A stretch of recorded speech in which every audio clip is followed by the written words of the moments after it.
किसी की निंदा करो, किसी समाज की, किसी व्यक्ति की, और थोड़े लोग न हो, जितने ज्यादा हो उनके ज्यादा लोगों के बीच में किया जाए निंदा का प्रेषण, तो समाज का चित्त, समाज का विचार, समाज का अंतःकरण केवल अपशब्दों से परिपूर्ण करने का, अपचिंतन से परिपूर्ण करने का यह जो प्रयास इस पवित्र धरती पर हो रहा है वो ठीक नहीं। प्रजातंत्र का अर्थ ये नहीं होता है कि लोगों के बीच में इतना युद्ध होने लगे कि एक दूसरे को लोग देख न सके, एक दूसरे को पराजित करने के लिए रात दिन ऐसे जाल रचते रहे, चरित्र हनन की बात होती रहे। जब ऐसा सब समुदाय में होता है तब कठिनाई होती है, सामूहिक जीवन से भगवत चिंतन समाप्त हो जाता है। जिस समाज में से भगवत चिंतन का अभाव होता है वो केवल जगत का चिंतन करता है। जगत का चिंतन करने वाला समाज केवल भौतिकवादी होता है। भौतिकवादी फिर कुछ श्रेष्ठ सोच नहीं पाता। अपने एक पड़ोसी देश में कुछ लोगों ने एक प्रयोग किया कि ईश्वर और धर्म इन दोनों के संबंध में अपने राष्ट्र को बिल्कुल दूर रखने का प्रयत्न किया जाए, और उनका यह कार्य लगभग 90 वर्ष तक चलता रहा। वह सामूहिक रूप से कोई पूजा पाठ अनुष्ठान उत्सव ये कुछ हो नहीं सकते थे, और वहां पर इतना प्रयोग होने के बाद भी अंततोगत्वा क्या हुआ, आधार रहित कोई भी राष्ट्र निराधार हुए बिना रह नहीं सकता है। जिसके पास कोई आधार नहीं है वो टूटेगा, निश्चित रूप से टूटेगा।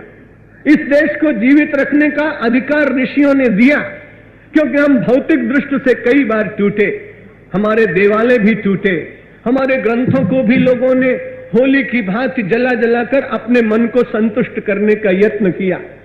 दिल्ली के चौराहे पर यवनों ने यज्ञोपवीत के बहुत बड़े ढेर लगाकर और उन्हें धू-धू करती अग्नि में समर्पित करके ये विचार किया कि ऐसा करने से ये संस्कृति टूट जाएगी, इसके मानने वाले लोग निराश हो जाएंगे, हताश हो जाएंगे, धर्म समाप्त हो जाएगा।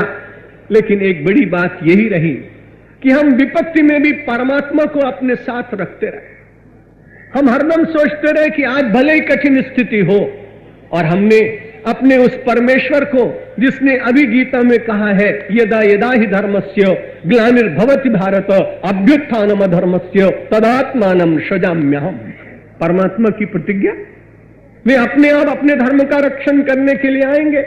मेरा और आपका कर्तव्य इतना ही है जितना बन सके सात्विक जीवन और परमेश्वर परायण जीवन जीने का यत्न करें, बाकी की सब बात भगवान के ऊपर छोड़ दीजिए। क्योंकि जैसे किसी का कोई भवन होता है तो उस भवन की सुंदरता का ध्यान भवन के मालिक को होता है। दीपावली के दिन चाहे आपका भवन छोटा हो या बड़ा हो, व्हाइट वॉश आप कराते हैं, रंग रोगन आप कराते हैं, पड़ोसी के घर को आप नहीं कराते, अपने घर को कराते हैं। आश्रम होता है, मंदिर होता है, भवन होता है, जिसका आधिपत्य होता है उसको ठीक रखने का वो प्रयत्न करता है। अब विचार ये करिए कि धर्म का अधिपति कौन, मालिक कौन है? तो आप विचार करेंगे तो आपको एक छोटा सा, बहुत छोटा सा शब्द मिलता है, और विष्णु सहस्रनाम में मिलता है, धर्मस्य प्रभु अच्युतः। धर्म का आधिपत्य किसका है? धर्म का मालिक कौन है? धर्म के मालिक हैं भगवान। इसलिए इस बात की चिंता मत करिए कि धर्म का क्या होगा, इस बात की जरूर चिंता करिए कि धर्म विहीन समाज का क्या होगा। यदि धर्महीन समाज हो गया तो उसके पास कोई आधार नहीं होगा। ईश्वर तो आ रहा है। धार्मिक चिंतन तो व्यक्ति को बुराई से बचाता है।